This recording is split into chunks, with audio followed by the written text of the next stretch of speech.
Okay, so today we're going to be looking at creating graphs in science. So if you have a copy of this handout, you can certainly do it along with me.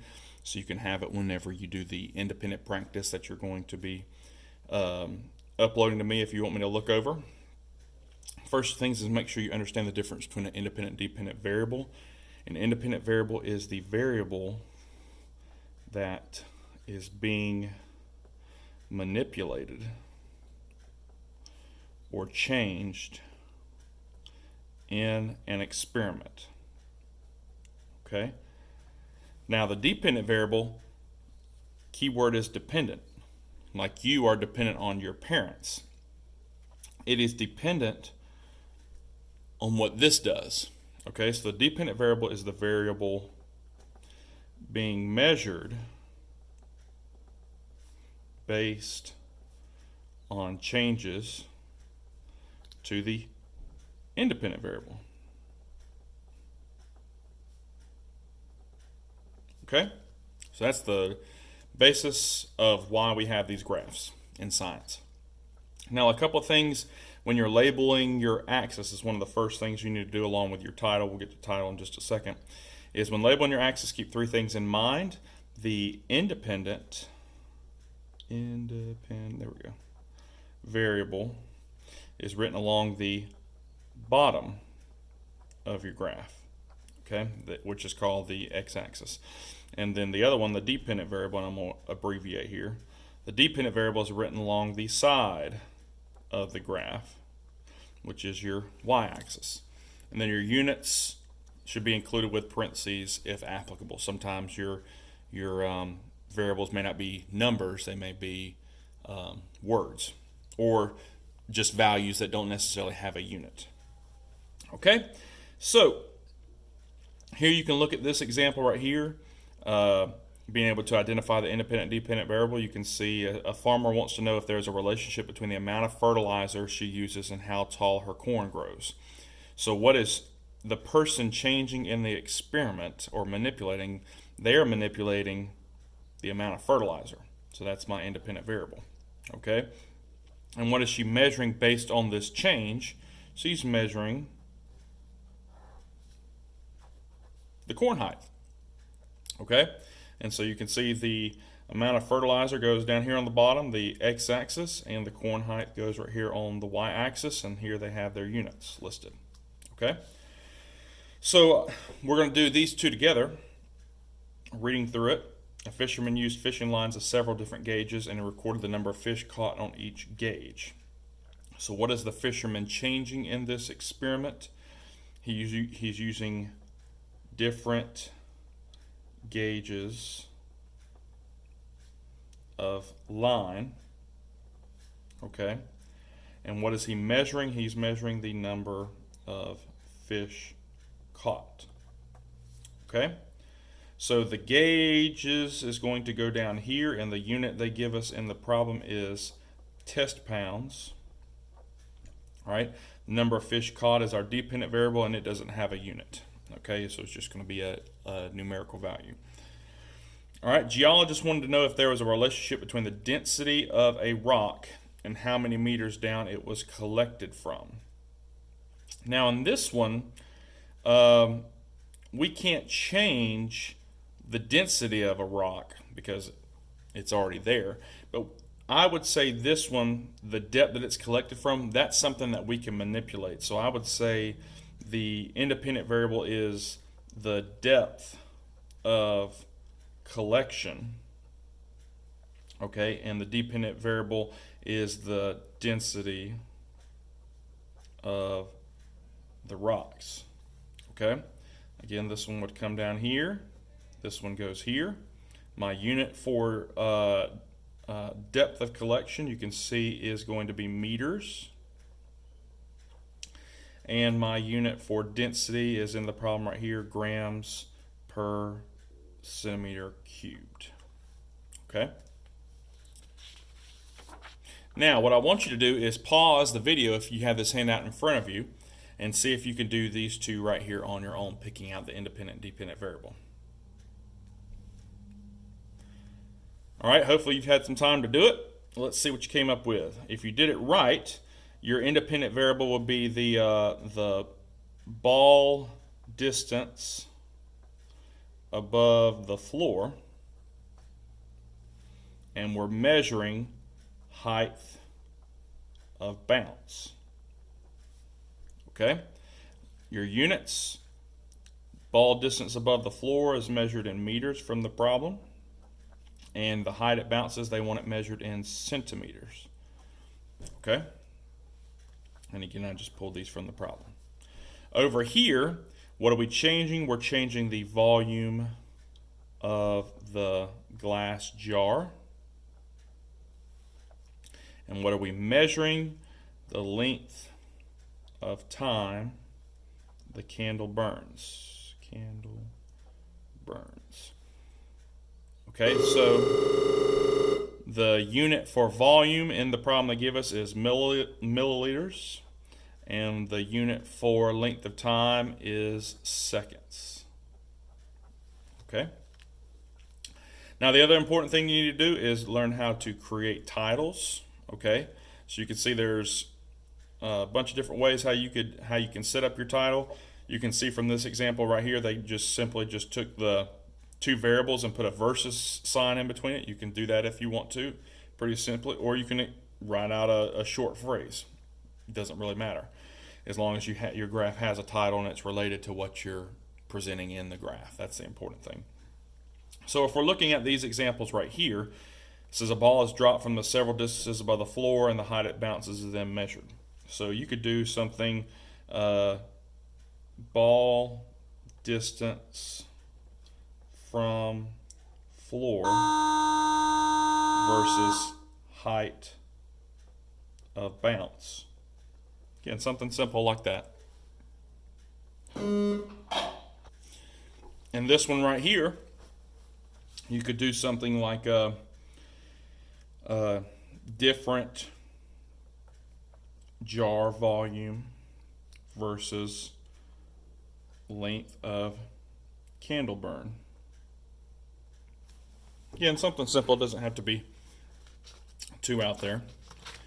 Again, I want you to pause the video, if you will, all right, and see if you can come up with a title for these two on your own. All right, so you could do something like a different gauge line versus number of fish caught. For this one, again, there's a bunch of different responses you could do. And then rock density versus depth of collection. Okay? Now, moving on to scaling axes. All right? So you can read the steps right here of how to do that. And I've already provided an example that's already done for you. We're going to do these other three together. So my largest value is, out of all this, is 100. My smallest is 55. So to find my range, I'm going to do 100 minus 55, and I get 45. Okay. This one, my largest value is 12. My smallest is 3. So this one, my range would be 9. And then finally, my largest here is 22. My smallest is 2. So this one would be 20. All right, so that's the first part, is finding your range. Just take your largest value and your smallest value and subtract. Okay, once you get that range and you know your number of intervals, and your interval is just basically how many squares you have going up on your graph or to the going out. So we'll look at both here in just a second, or you can use the same method for both axes. So going back to my previous one, I'm going to pull these numbers that are right here, and I'm going to place them right here on the next sheet. So my range was 45, 9, and 20.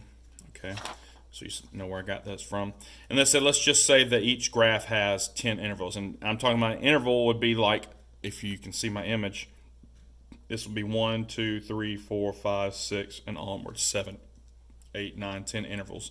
And then these are intervals going this way. Okay, so we're just assuming we have 10 blocks to work with. And again, intervals can be this way or that way. So it doesn't matter which, you can do this for both the x-axis and the y-axis. So I take my range and divide it by my number of intervals, and I sometimes get a whole number, sometimes I don't. In this case, my number isn't a whole number, so I want to round it up to make sure I have enough space in my graph. So I would use 5 right here. I'll go by units of 5. This one, 9 divided by 10, I get 0.9, so I would round this to 1. And then 20 divided by 10, I get an even number of 2. So how does that work? So basically, if my graph is starting at 0 and I'm going by 4s, this is how I would set up my graph. Here I'm going by 5s. And you're welcome. You don't have to do every one if you want to, just based on your data. If you would rather skip in between and go, you can certainly skip 20, and you could do 25 if you wanted to. You don't have to do every single one, but just it needs to be consistent of how you're doing it. So here I'm going by 1s. So again, I could go 1, 2, 3, 4, 5, 6, and then going all the way up if I went all the way to 10. Here I'm going by 2s. If I didn't want to go by, I'm using this number for my scale, but if I didn't want to go 2s all the way up, maybe I could do this by 2, 6, 8, and then if I had another one, would be 10, and so forth. But at least the people, the viewer, whoever's reading a graph, can know that you're going by 2s. All right. So the same is you can do the same method for doing the for setting up your x-axis. Excuse me. I'm sorry. So here I just have some blanks to fill in, so if you can figure out what kind of interval they're going in. So this one you can see they're going by 5s.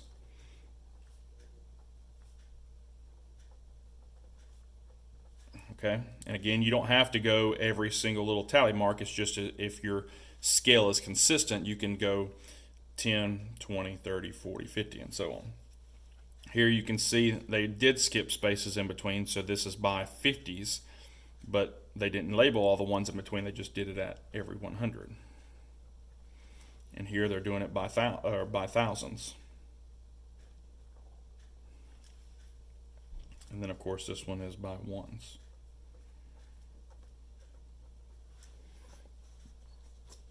All right, now it's time to put all that together.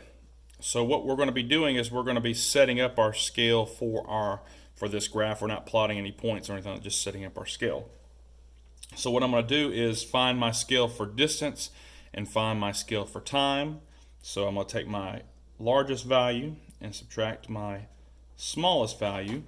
And when I do that, I get a number of, I think 80.3 is what it is. Yes. I get 80.3, and I want to divide that number by the number of intervals. Well, I know that this is going to be 0 for both, so I'm not going to count this top line because I don't like to put data right there at the very top of my graph, so I'm just going to do the ones in between. 1, 2, 3, 6, 7, 8. Okay, so I'm going to divide that number by 8, and I get 10.03, and I'm going to round that number to 11. I'm going to do the same thing over here for time. 12.9 minus 1.5. Again, I took my largest, subtracted my smallest, and when I do that, I get an answer of 11.4. Divide that by my number of intervals. Let's do 1, 2, 3, 4, 5, 6, 7, 8, 9. We can do 9 over here. Okay. And what do we get? By 9, 1.26. So I'm going to round that to 2. Okay, so for time, I'm going to be going by a scale of 2. And then for distance, I'm going by a scale of 11. So I'm going to do 2, and I'm going to skip everyone. 4, 6, 8, 10, 12. Okay? And then for distance, I'm going by 11. So you can do every one if you want to.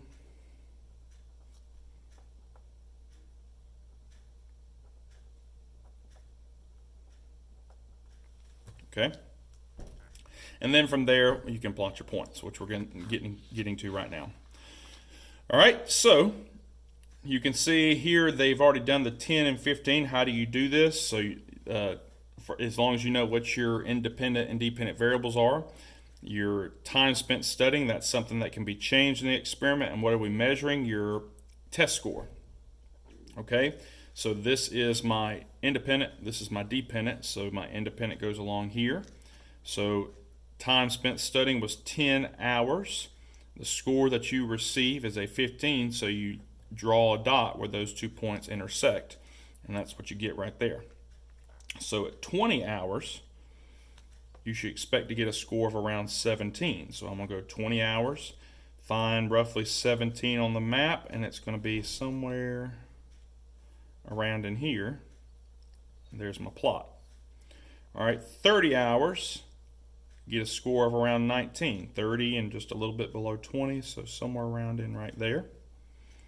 40 gets you a score around 21. There's 20, so just a little bit above there.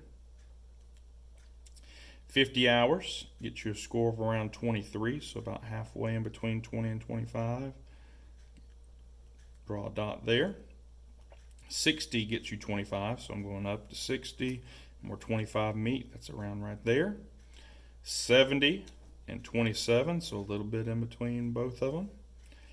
80 and 29, so just under 30. Again, there's 80, 30, so just under 30. And the 90 gets you a score of 31 right above it.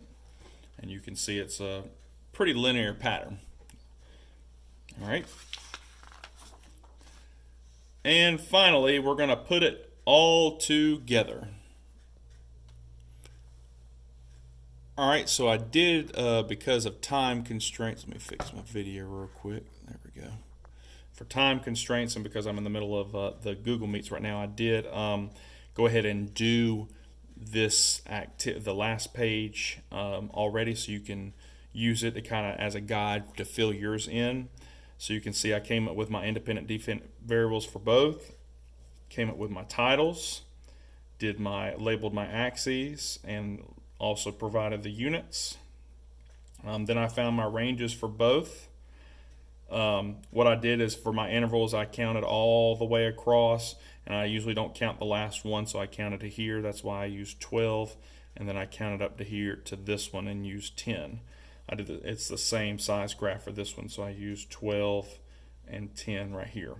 And then I went, and once I found my scale, then I did it. This one goes by, this one's pretty easy, going by 2s for both. But down here on this one, what I did is because we don't have any data before 60 minutes, they actually mentioned this in the video.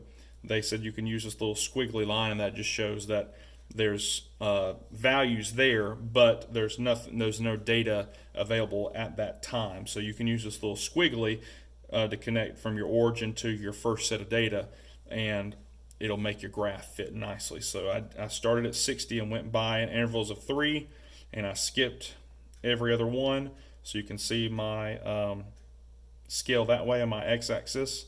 And then I did the same thing right here. I went by 2s, but I skipped every other one, and then I plotted my data. Okay, so hopefully this gives you a better understanding of how to set up a graph correctly. And now try the independent practice on your own, and then let me know if you have any questions. Thanks, guys.